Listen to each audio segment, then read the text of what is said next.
시간에 저희들이 배울 내용은 기본적으로 사회복지 행정실무의 기초, 그 다음에 사회복지시설의 종류, 그 다음에 노인복지와 치매, 네 번째 노인복지와 장기요양보험, 다섯 번째 노인복지와 장기요양기관, 여섯 번째 노인복지와 사회복지 행정실무, 일곱 번째 노인복지 시설 소개 순으로 수업을 진행하도록 하겠습니다.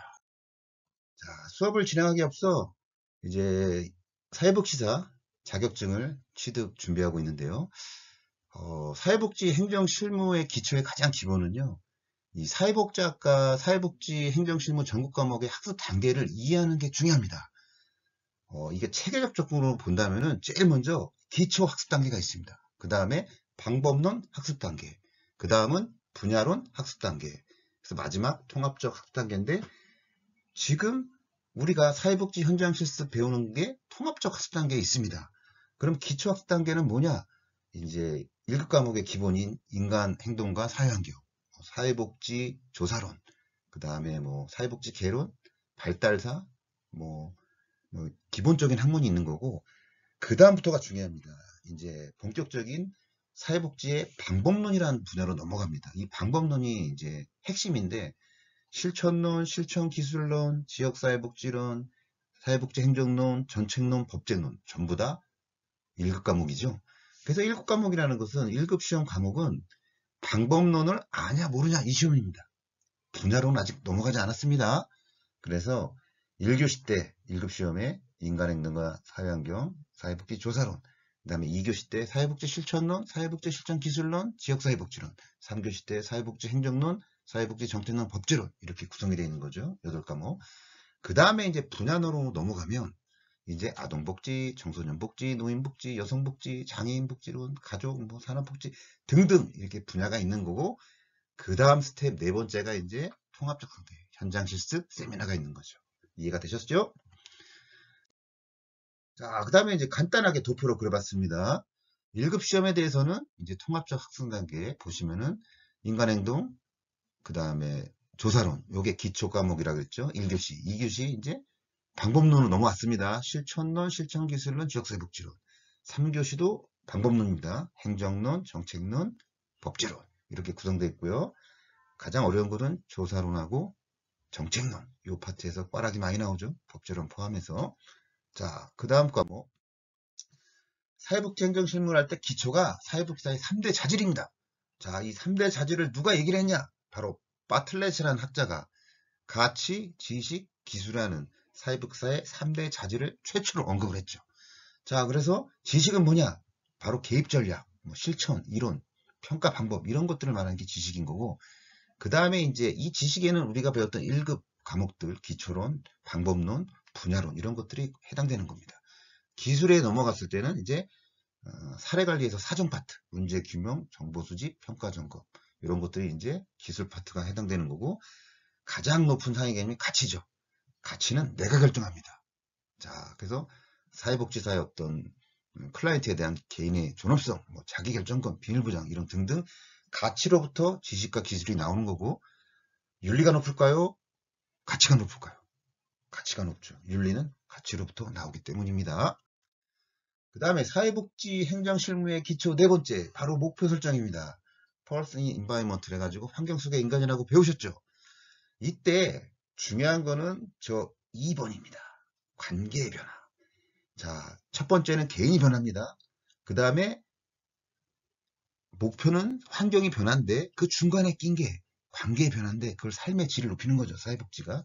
이때 삶의 질은 결국 사회복지 실천에서 말하는 건 관계의 질입니다. 누구랑 밥을 먹고 누구랑 교제를 나누고 누구와 함께 시간을 보내냐. 중요한 역할인데 이 관계의 질이 우리의 목표 설정에 있어서 사실은 굉장히 중요한 역할을 한다. 왜? 우리의 사회복지의 목적은 삶의 질의 향상에 있으니까요. 자, 다음 파트 사회복지시설의 종류로 넘어왔습니다. 여기는 전국 대사정부 사회복지시설의 종류인데 2020년도 사회복지시설 정보대 사통방 통계 자료를 보시면 뭐 기본적으로 노인이 제일 많죠. 그 다음에 아동, 장애인, 뭐 복지관 좋다지만 아직 500개 미만 수준입니다. 대략 500개라고 보고 있습니다. 전국에. 수도권에 서울 경기에 많이 몰려있죠. 똑같습니다. 노인도 약 8천, 지금은 1만 개 됐을 겁니다. 넘죠, 사실은요. 그 등록되지 않은 기간까지 포함된다면 아동센터 5,244, 이 중에서 지역아동센터가 전국에 4,400개, 늘지도 않고 줄지도 않습니다. 그 다음에 장애인 3,008개 시설, 그 다음에 정신보건, 노숙인, 복지관, 자활, 한부모, 여성, 이렇게 돼 있다. 그 다음에 이제 서울 경기로 좀 압축을 해본다면 거의 뭐 똑같습니다. 전국 비율라도 노인, 아동, 장애인 이런 순으로 퍼센티지는 전국 통계랑 동일하다. 그 다음에 사회복지시설의 종류를 보시면 보건복지부, 여성가족부 나눠져 있죠. 특히 여성가족부에서 하는 게 아동, 청소년입니다. 여성도 있고요. 그래서 뭐 청소년 관련 시설은 전부 다 여성가족부에서 관할하고 있죠. 자, 보건복지부는 우리는 이제 지금 노인복지시설이니까 자, 그 중에서도 생활시설, 이용시설 나눠지겠죠. 생활시설에는 이제 24시간이 아니고 이용하는 거겠죠. 생활시설이 24시간, 이용시간이 출퇴근하는 거죠. 빨간 거 화살표를 보시면은 이제 우리가 할 게 노인복지시설, 그 중에 노인 의료복지시설. 의료자가 들어갔다는 거는 요양이 포함됐다는 겁니다. 요양이라는 것은 이제 재가급여, 시설급여 해당되는 거고, 그래서 이용시설에는 재가노인복지시설, 여가복지시설, 노인보호 전문기관, 노인 일자리 자원기관이 있는데 우리가 관심은 지금 재가노인복지시설, 주간보호니까 관련법은 노인복지법이 되겠습니다. 그 다음에 노인을 보면 이제 생활이용 크게 보시면 중간에 두 번째 의료를 보십시오. 주거는 말 그대로 양로원 말하는 거고 기초소득자가 입소하는 거고, 그 다음에 이제 의료 파트에서는 노인 요양시설, 노인 요양 공동생활가정, 재가 노인 복지시설, 방문요양, 주야간보호, 단기보호 쭉쭉쭉 있죠. 소관부서는 요양보험과가 있고 관련 법은 노인복지법 제31조다. 꼭 알아둘 게 뭐가 있냐? 사회복지시설의 종류에 있어서는 결국은 노인복지가 관심사죠. 왜냐? 장기요양보험이기 때문입니다. 이 장기요양보험 등급자가 100만 명을 넘었죠. 현재. 자, 노인 의료복지시설합니다. 의료자가 들어가서 뭐 요양병원 아닙니다. 의료자가 들어갔다는 거는 이제 우리가 다 알고 있는 요양서비스. 그래서 노인 요양시설, 노인 요양 공동생활가정이 있습니다. 노인 요양시설은 말 그대로 입소자 10인 이상, 그러니까 9명이겠죠. 소규모 공동생활가정. 근데 요양은 이미 다 바뀌었죠. 2019년부터. 그 다음에 이제 노인 요양 공동생활가정. 노인 요양 공동생활가정은 9이네. 그 다음에 노인 요양시설은 이제 10명 이상. 그래서 요양원을 말하는 겁니다. 노인 요양원, 노인 요양 공동생활을 공생. 그래서 다음으로 넘어가면 이제 노인복지와 치매. 왜 노인복지에서 장기요양보험이 관심이 높은지 아십니까? 바로 고령화 시대에 가장 보면 치매죠, 치매. 자, 이거를 압축한다면 이겁니다. 우리의 가장 큰 사회복지 앞으로의 관심사는 저출산 고령화 아니겠습니까? 저출산은 보육이 해결하는 거고, 고령화는 바로 요양 서비스가 해결됩니다. 그래서 보육과 요양을 합치면 돌봄입니다. 그래서 앞으로의 사회복지의 화두는 돌봄 서비스다. 돌봄 컨퍼런스가 답입니다. 그래서 이 돌봄의 가치를 깨달아야 되는데, 돌봄은 그러니까 보육부터 노인복지까지니까 아동부터 노인까지 아우르는 보육과 요양 서비스를 합친 돌봄의 개념. 이때 이제 장기요양 기관은 치매 파트, 요양 서비스를 담당하는 거죠. 그럼 국가 총 치매 예양 비중이 계속 올라가답니다. 2배씩 10년마다. 그래서 건강관리보험공단에서는 장기요양보험을 왜 만들었냐? 사전 예방입니다. 치매가 걸려서 들어가는 비용보다 사전에 예방하는 게 낫겠다 해가지고 장기요양이 시작이 됐죠. 자, 그래서 노인복지에서 중요한 건 바로 치매. 그래서 장기요양기관 사회복지 실무행정에서는 의료 분야 지식이 반드시 필요합니다.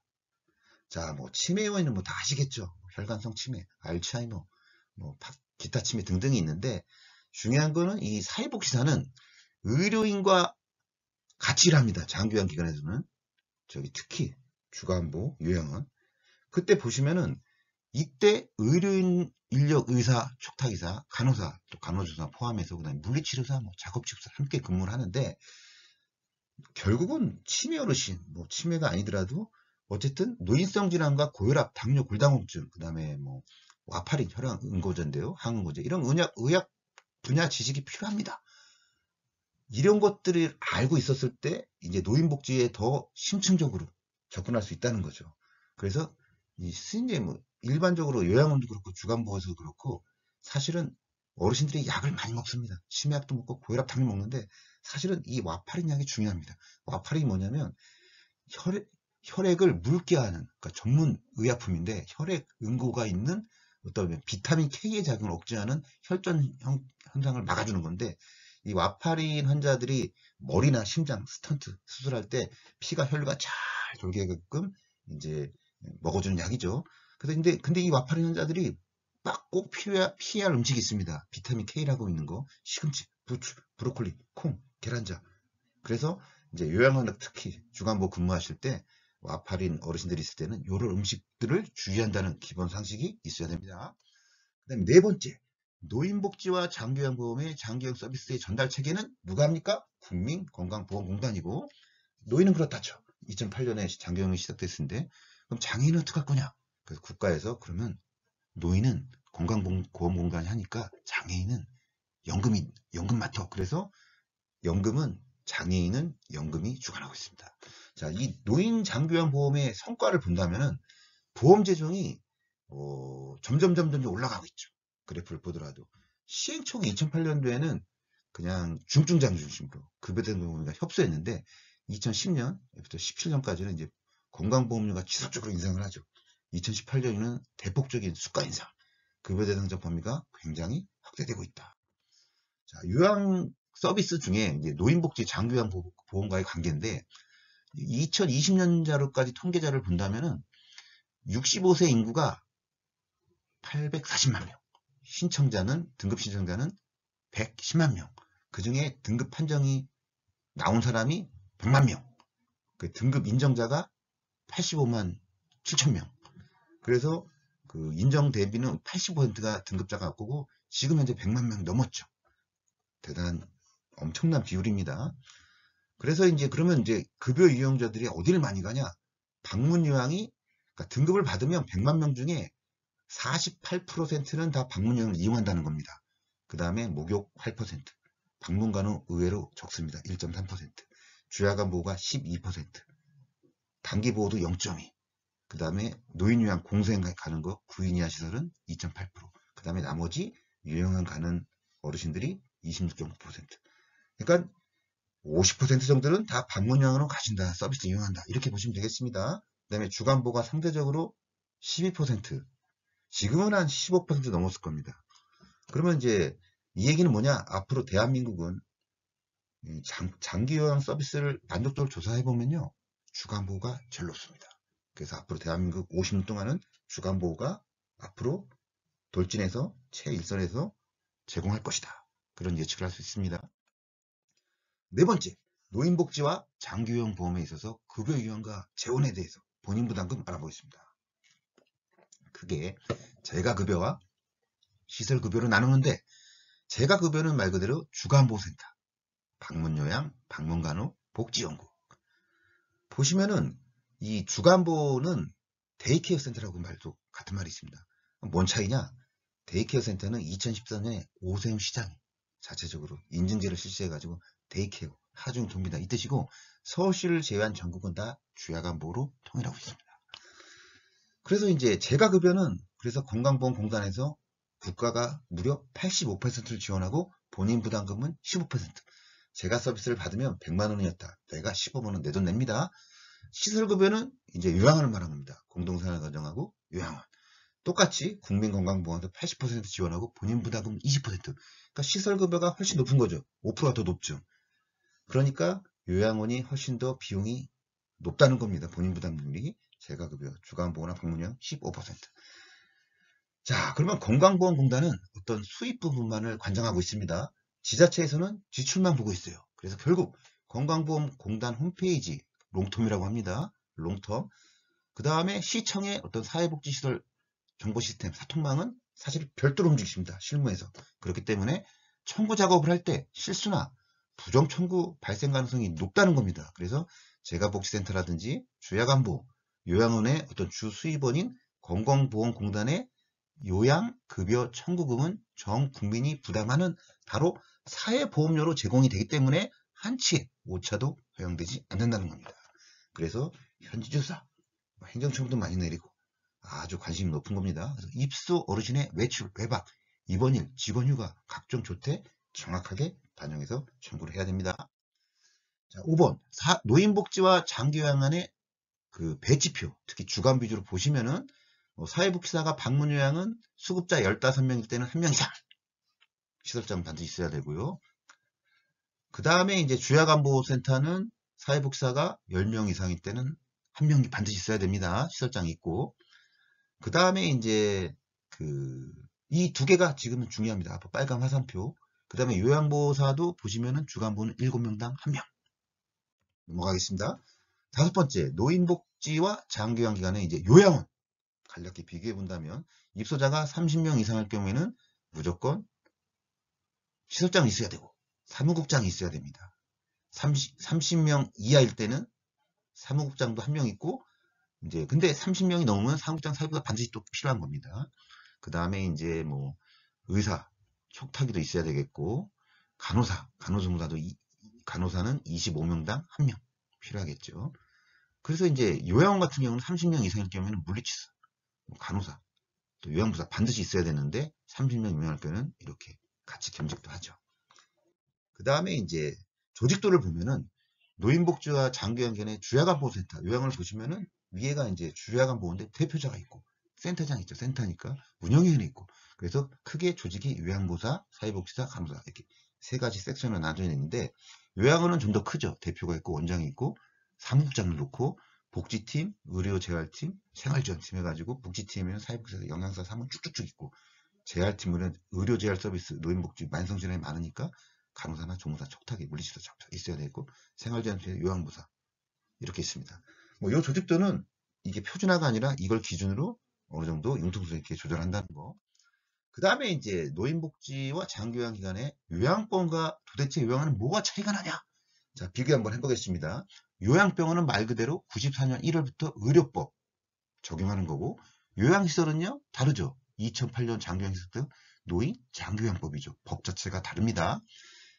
인력 배치를 보더라도 요양병원은 간호사, 환자 6명당 1명이 필요한데 요양시설에 있는 장기요양보험 요양원은 간호사 또는 간호조무사, 입소자가 25명당 1인. 그러니까 요양병원에는 무조건 간호사, 간호조무사 없습니다. 대체하려면 3분의 2까지. 그런데 이제 요양시설에는 요양원에는 간호사 또는 간호조무사, 대체로 간호조무사가 많죠. 그 다음에 이제 요양보호사가 필수로 있어야 되는데 요양시설에 요양원에는 그런데 요양병원은 아니죠. 필수라기보다 다르죠. 면적도 좀 다르고. 그 다음에 이제 근본적인 차이를 본다면 요양원은 말 그대로 생활시설이죠. 요양병원은 의료시설. 그 다음에 이제 시설 인력에서도 요양원에서는 그 의료진이 상주하지 않죠. 대신 촉탁이만 방문하는 거고. 근데 요양병원에는 의료진이 상주하고 있죠. 요거 뭐 요양보호사 인원도 2.5인 1명인데 요양병원에서 요양보호사 제한이 없습니다. 그래서 이제 간병인도 많이 쓰고 그러죠.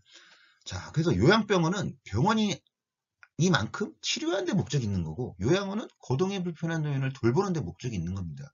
그래서 국민보건공단이 적용하는 요양병원은 꼭 65세 이상이 아니더라도 회복이 필요한 사람은 누구나 이용이 가능합니다. 요양병원이. 하지만 요양원은 노인복지법과 노인장기요양보험을 적용받기 때문에 장기요양 등급을 받은 65세 이상만 입소가 가능합니다. 그렇기 때문에 요양병원은 노인성 질환 등으로 인해서 의사의 지속적인 처치나 재활이 필요할 때 적합하겠죠. 자, 이거는 뭐 요양병원 실버타운의 이제 차이를 살펴본다면 이 자료가 그래도 좀 2년 자료지만 기본적이고 실버타운은요 월 비용이 높아요. 전국의 시설도 많지가 않습니다. 근데 요양원은 엄청 많죠. 요양병원도 무시 못하게 많죠. 근데 큰 차이가 비용을 보세요. 딱딱딱 보시면은 비용이 이제 50, 30 이렇게 차이가 좀 나고 있죠. 그 다음에 이제 이거는 뭐냐면 주간보험이 요양원의 시설 통계인데 이게 통계청자로 MDIS 뽑은 건데 주야간보호센터가 압도적으로 그죠? 좀 앞으로 추세가 늘어나고 있는 추세고 요양원이 더 많죠. 어쨌든 이 두 개가 시설급여, 재가급여를 압도하고 있다.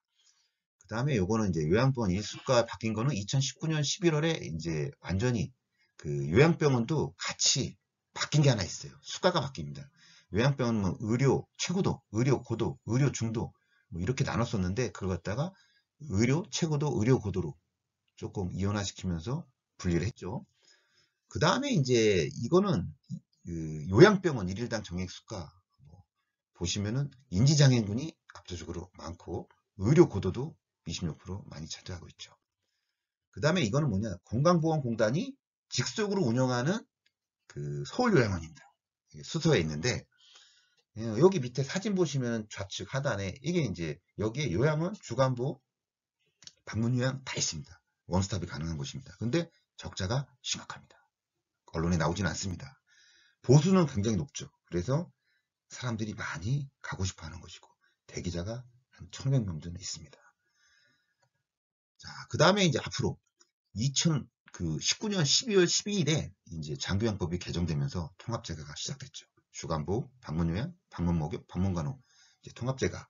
그래서 예전에는 2019년 전에는 하나씩 갖고 있었는데 통합제가가 들어오면서 막 요양원 주간보 같이 하고 막 이렇게 방문센터 주간보 해서 그래서 이름을 갖다가 노인복지센터라고 이름을 바꿉니다. 왜 두세 개가 붙었으니까 그게 바로 이제 통합제가 원스톱을 원하는 거고요. 2019년에 이제 통합제가가 변하면부터 주야간보 통합형이 있고 가정방문관 통합형이 있습니다. 그래서 이제 그렇게 바뀌었고, 그 다음에 가장 큰 변화는 주간보 통합형 이제 수가죠, 수가. 급여 제공일 기준이 이제 19일, 월 평균 방문 요양 시간도 150.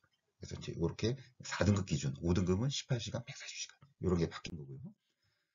자, 그러면 이제 지금부터 설명드릴 거는 그 기존의 어떤 노인복지와 장기요양기관에 있어서 그 기존에는 어떤 게 있었냐면은 2008년도 노인장기요양법의 제도가 도입됐을 때는 민간 재산권을 인정했습니다.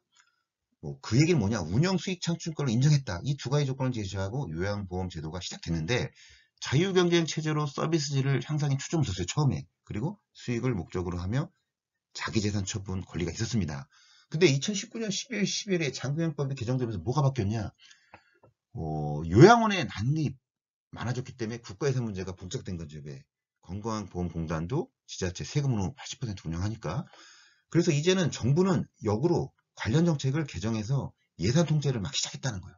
그래서 2013년부터 사업자 등록을 이제 비영리 기관으로 변경을 했고, 영리 사업도 금지시켰고, 뭐 여러 가지 도서상간 지역 등 시설이 부족한 곳을 제외하고는 이제 요양 건물을 임대 불어.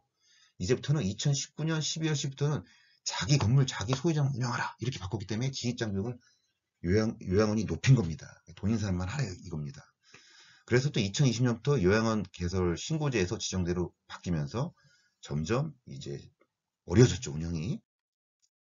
이거는 이제 노인복지와 사회복지 실무행정 중에 이제 장교양 서비스 흐름 전달 체계입니다. 이 도표는 하나의 눈에 딱 써 있는데 이거 설명하면 좀 시간이 오래 걸리니까 이렇게 보건복지 신고, 그 다음에 가입자, 공단, 서비스 기관들이 이렇게 유기적으로 돌아간다. 이렇게 보시면 되겠고요. 요거는 이제 장기요양 인증서죠. 등급을 받으면 전달책의 흐름도입니다. 자, 65세 미만 노인성 질환 인증서 받으려면 의사소견서가 있어야 돼요. 방문조사 하겠죠. 그래서 거기서 조사를 표를 해서 등급판정위원회에서 등급 인정을 점수를 산정한 다음에 등급판정 심의받아서 1에서 5등급 나오고 등급의 인지등급으로 이제 갈라지겠죠. 중요한 거는 노인장기요양보험 서비스 전달체계에서 국민건강보험이 하는 일은 등급 판정하는 겁니다. 그 다음에 이제 표준장기 이용계획서, 개인별 이용계획서 바뀌었죠. 그 다음에 서비스 모니터링을 시작합니다. 그 다음에 뭐 등급에 있어서는 그러니까 점수니까 1등급은 95점, 2등급은 75에서 95점, 3등급은 60에서 75, 4등급은 51에서 60, 5등급은 치매 대상자 45에서 51, 인지지원 등급은 6등급인데 치매 대상자 45점 미만 이렇게 되어 있고요. 이제 등급표에 대한 레벨로 나타난 거고요. 그 다음에 이제 뭐 인지등급, 요게 뭐냐면은 그 문재인 정부 때부터 생긴 거예요. 그러니까 치매만 있으면 일단 등급을 다 주자. 경증이라도. 그래서 인지등급은 경증, 주야간보험사에 해당되는 얘기입니다. 요양은 상관없습니다. 그 다음에 이거는 기본적인 어떤 뭐 실무 흐름도니까 이렇게 절차가 있다는 것이고, 그 다음에 이게 본격적으로 왼쪽에 있는 게 장기요양 인정 신청서입니다. 내가 우리 어머니 등급을 신청하고 싶다. 그럼 왼쪽에 있는 이 표 한 장을 가지고 체크해가지고 관할 공단에다 팩스를 보내면 그 인증서 옆에 이제 그게 이제 접수하고 나서 한 달 안에 검증받고 오는 게 인증서가 이렇게 오른쪽에 이렇게 되어 있습니다. 1번, 2번, 3번 나와 있죠. 그 다음에 이제 크게 4장을 받는데 인증서를 받고 첫째, 두 번째는 표준 장기용 계획서, 개인별 장기계획서가 2020년도 이름이 바뀌었습니다. 그 다음에 복지연구 급여 확인서 이렇게 있고 그 다음에 마지막에 이제 평가 등급 지역사회 쭉쭉 기관들 나오겠죠. 그 다음에 이제 요양원, 장기요양원의 입소 서류, 뭐 건강진단서 필요합니다. 1개월 이내. 뭐 약물을 드실 때는 의사처방서, 복용 중인 약도 갖고 가야 되겠죠. 그 다음에 주민등록 등본, 뭐 가족관계 증명서 이런 것들이 필요하다는 거. 그 다음에 이제 그럼 장기요양 기간이 많은데 어디가 좋습니까? 어디 가는 게 좋겠습니까? 물어본다면 1등급에서 2등급은 시설급여, 재가급여 다 갈 수 있습니다. 3등급에서 5등급은 인지등급까지는 재가급여를 갑니다. 그렇다면은 그냥 그 인증서를 받았을 때 맨 뒤에 그 지역사회 평가 등급이 나오니까 A등급을 가지면은 이게 기관에서 현수막을 딱 걸어놔요. 그러니까 뭐 안 걸더라도 등급을 알 수 있어, 보호자들이. 그래서 무조건 A등급을 받은 기관 가면 됩니다. 요게 이제 그 위험도 평가할 때 기본적인 욕구사정 기록집니다. 장기요양 공통사항입니다. 제일 먼저 뭐 신체 상태, 뭐 질병 상태, 그 다음에 재활 상태, 뭐 간호처치, 그 다음에 뭐 판단 근거, 뭐 의사소통 이런 거 쭉쭉 해가지고 사회복지사가 작성하는 겁니다. 그래서 그 다음에 이제 등급자가 왔어요. 그러면 그걸 갖다가 그 국민공무원 홈페이지 롱텀에다가 이제 급여지원 계획을 수립을 합니다. 그래야 등록이 돼야 이제 청구가 가능하니까. 그래서 급여 제공 계획 수립하는 게 1번부터 2번, 3번, 4번 절차대로 쭉쭉쭉쭉 설명이 되어 있습니다. 그래서 이제 거기 빨간표 5번에 장기요양 필요영역에 급여 제공 필요영역에 그 급여 제공 계획서 표장에 있는 내용을 그대로 받아가지고 함께 기록을 해야 된다는 거. 그 다음에 이제 이게 장기요양 기관에서 근무를 하시다 보면요, 요양원, 주간보호, 방문요양 마찬가지입니다. 기본적으로 급여 제공은 지금 10가지가 있습니다. 종사자 윤리 지침, 성폭력 예방 대응 지침, 응급상황 대응 지침, 감염 예방 및 관리 지침, 치매 예방 및 관리 지침, 욕창 예방 및 관리 지침, 낙상 예방 및 관리 지침, 개인정보, 노인인권, 근글걷기. 이 10개에 대해서는 반드시 여러분이 알아야 되고, 특히 응급생활 매뉴얼 3번, 7번 낙상 예방은 핵심입니다. 응급상황 매뉴얼은 대체로 이렇게 한 페이지로 깔끔하게 돼가지고 각 병마다 눈이 확 띄는 곳에 다 붙여놓고 있기 때문에 반드시 숙지해야 됩니다. 요거는 이제 수가입니다. 수가. 2020년 기준인데 1등급, 2등급, 3등급, 4등급, 5등급, 6등급 이렇게 나와 있죠. 6등급이 인지도는 등급입니다. 인지도는 등급은 뭐냐? 월 그 시간 수가가 57만 원뿐이 안 되기 때문에 한 달에 12번이면 끝납니다. 1등급이 가장 높은 거죠. 그래서 2020 한도액이 160만 원. 5등급은 106만 원. 인지등급은 적으니까 59만 원. 이렇게 이제 비율이 돼 있다는 거. 그 다음에 이제 수가가 쭉쭉쭉쭉 이제 방문요양, 방문목욕, 방문간호 이건 해마다 새해가 되면 수가를 발표합니다. 그 다음에 이제 이거는 이제 그 월 한도액을 따라가지고 계약서 쓸 때 이제 수가 계산하는 건데 요거는 이렇게 수가가 형성돼 있다. 이거 보시면 되고 요거 이제 가족요양 많이 궁금해 하시는 거죠? 가족요양을 할 수 있는 조건은 타 근로시간이 월 160시간 미만이어야 되고 그리고 수급자만을 위한 행위여야 되고 그 다음에 가족요양을 받는 날 타 서비스는 중복이 안 되고 1일에 60분 이상 서비스만 비용이 산정이 된다는 겁니다. 그래서 가족요양 만약에 90분 할 수 있어요. 90분은 뭐냐? 65세 이상의 요양보호사가 그 배우자에게 방문요양 급여를 제공할 경우 그래서 배우자가 신랑을 할 때 이때는 1인당 90분, 1시간 반이기 때문에 훨씬 더 급여가 높죠. 그래서 가족요양 기본적으로 22,000원 계산이 이렇게 주기 때문에 일반 가족요양을 많이 하는 겁니다. 그 다음에 여기 이것도 이제 보험 수가인데 이런 수가표는 항상 많이 부르는데 이게 인건비에 관련된 겁니다. 이건 뭐냐면 주야간보호센터는 인건비가 유일하게 40% 나와 있죠. 48%. 방문요양은 86.5%. 그러니까 100만 원을 벌었으면은 방문요양은 86만 원, 약 87%만 급여 주고 나머지 남는 돈이 12만 원이다. 그러니까 굉장히 인건비 비율이 높은 거고 시설급여 요양원 들어가면은 60%, 64%. 유일하게 주간보호가 48% 치니까 수익이 많이 남는 구조다. 이렇게 하시면 되겠습니다. 요거는 이제 계약서 상에 나와 있는 그 비급여 항목 10대 수가 계산하는 건데 샘플을 한번 넣어봤습니다. 이제 다 끝났다. 그러면 이제 급여 비용 명세서를 보호자들에게 드려야 되겠죠. 그래서 보십시오. 빨간 줄. 공단 부담금이 84만 원 나왔습니다. 그리고 이제 비급여, 식대, 뭐 기본적 승계 14만 원 합쳐가지고 그 본인 부담금 15% 해가지고 25만 원 이렇게 청구가 되는 겁니다. 등급별로 다르게 되는데 보통 이제 주간보호센터 보통 이게 한 5등급 기준이 되겠습니다. 그리고 주간보호센터의 프로그램 일정표입니다. 빡빡하죠. 오전에 2개, 오후에 2개. 기본적으로 오전에 1개 이상은 있습니다. 그래서 프로그램 위주로 되기 때문에 주간보호센터가 사회복사 역할이 프로그램 위주로 많이 돌아가고 있고, 그리고 이 외부 강사가 시간당 5만원, 10만원 많이 줍니다. 그래서 주간보호센터가 이렇게 확장이 되면서 의외로 이 방문 외부 강사들이 많이 경제활동을 많이 하고 있다 생각보다. 그 다음에 이제 주간보호센터 일정표를 보시면은 매달 이렇게 매 요일마다 쭉쭉쭉 있고 프로그램 일정가 딱 짜여져 있고 굉장히 타이트합니다. 주간보호가. 그 다음에 이건 주간보호 실무 중에 이제 프로그램 운영 기록지 쓰는 겁니다. 주간보호. 인지활동을 했다. 7개월이다. 그렇게 왼쪽에 이름 쓰시고 참여도 쓰시고 그 다음에 만족도, 수행도 쓰신 다음에 상중하 체크하고 오른쪽에 반응 및 특이사항 체크한다는 거 간단하게. 프로그램 진행 과정에는 인지활동, 친교활동에서 설명한다. 그 다음에 활동 자료를 나눠주고 끝난 다음에 활동에 대해서 이야기를 나누고 칭찬, 격려하고 인포한도 실시한다. 보통 인지활동은 무조건 1시간 실시합니다. 그 다음에 이제 어르신이 퇴소했어. 그러면 연계기록지를 작성해야 되겠죠. 그래서 연계기록지에 기본적인 인적 정보를 쓰신 다음에 주요 질환, 건강 상태 쓰신 다음에 급여 제공 서비스 내용 했던 거 체크하고 자립이 가능한지 도움이 필요한지 그 다음에 연계 사유 기본적으로 여기서 언제부터 언제까지 생활했고 그 다음에 퇴소하는 목적이 뭐 큰아들이 데려가는 건지 그 다음에 서비스를 종결하는 이유가 명확히 기록이 돼야 됩니다. 이건 이제 어르신들 사례 회의록입니다. 기본적으로 사례 회의는 주간보호 기준은 분기마다 한 번 하기 때문에 1년에 4명만 하면 됩니다. 기본적으로 이렇게 사례회의 선정 이유, 그 다음에 주요 증상, 회의 결과 해가지고 부침서로 참석사 넣고 회의사진 딱 붙여가지고 한 장 놔둬서 평가할 때 받는 게 회의 사례관리 회의록 자료입니다. 그 다음에 이게 급여 제공 기록지의 기본적인 내용인데 이거는 지금 요양보호사 이제 그 쓰는 거 주간 보기 때문에 앞에 이동 서비스, 차량인 통영 서비스가 나옵니다. 아침에 무슨 차를 탔고, 그 다음에 송은 모셔오는 거, 영은 데려다 주는 거. 그래서 갈 때 어떤 차를 타는지 체크하고, 그게 기본적으로 공단에 다 입력이 됩니다. 롱텀에. 그 다음에 이제, 요거는 이제, 신체 활동, 요양보호사 이렇게 쓰는 거. 그 다음에, 요거는 이제 간호사 쓰는 거. 이렇게 나눠져 있습니다. 세 파트, 사회복사, 요양보호사, 간호사. 그 다음에 이제, 이거는 이제, 행정실무 점검표입니다. 재무회계에 있으면 예산, 급여관리, 후원관리, 재산관리.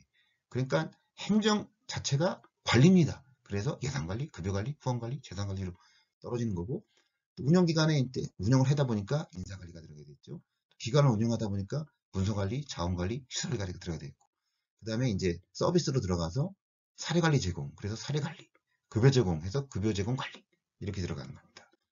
그 다음에 이제 프로그램에 들어갔으니까 프로그램에는 뭐 월별 프로그램 계획부터 인지활동, 뭐 문화휴가, 건강운영 쭉쭉 사회적으로 많이 있겠죠. 그 다음에 특이한 게 간호 파트, 간호재건 관리에서 간호일지, 간호사정, 의약품 점검기록지, 욕창, 낙상 뭐 등등 시스트까지 쭉쭉 있는 겁니다.